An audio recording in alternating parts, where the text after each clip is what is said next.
आऊज़ुबिल्लाहिमिनश्शैतानिर्रजीम बिस्मिल्लाहिर्रहमानिर्रहीम। बिलाल टीवी 194 के मुअज़्ज़ज़ नाज़रीन अस्सलामु अलैकुम। उम्मीद रखता हूँ कि आप सब खैर व आफ़ियत से होंगे। दुआ है कि अल्लाह ताला आप सबको अपने हिफ्ज़ व ईमान में रखे, आमीन। आज की हमारी वीडियो का उन्वान है तैश, गुस्सा और अकड़ का इंसान की ज़िंदगी में नुकसान क्या होता है। लोहार की बंद दुकान में कहीं से घूमता फिरता एक सांप आया।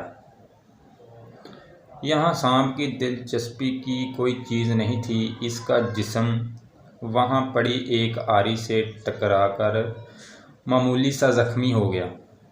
घबराहट में सांप ने पलटकर आरी पर पूरी कुव्वत से डंग मारा। सांप के मुंह से खून बहना शुरू हो गया। अगली बार सांप ने अपनी सोच के मुताबिक आरी के इर्द गिर्द लिपटकर इसे जकड़कर दम घोंटकर मारने की कोशिश कर डाली।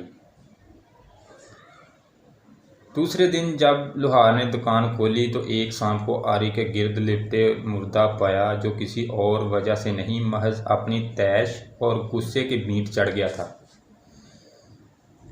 बाज़ औक़ात गुस्से में हम दूसरों को नुकसान पहुंचाने की कोशिश करते हैं, मगर वक्त गुजरने के बाद ही हमें पता चलता है कि हमने अपने आप का ज़्यादा नुकसान किया है। अच्छी ज़िंदगी के लिए बाज़ औक़ात हमें कुछ चीज़ों को, कुछ लोगों को, कुछ हादसात को, कुछ कामों को, कुछ बातों को नज़रअंदाज करना चाहिए। अपने आप को ज़हानत के साथ नज़रअंदाज करने का आदी बनाइए। ज़रूरी नहीं कि हम हर अमल का एक रद्द-ए-अमल दिखाएं।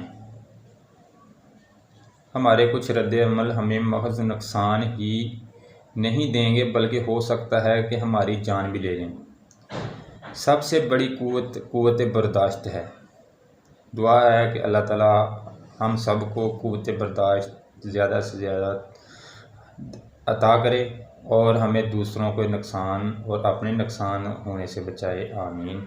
जज़ाकल्लाह। आज की वीडियो अच्छी लगी तो वीडियो को लाइक, शेयर और कमेंट बॉक्स में अपनी राय का इज़हार ज़रूर करें। जज़ाकल्लाह।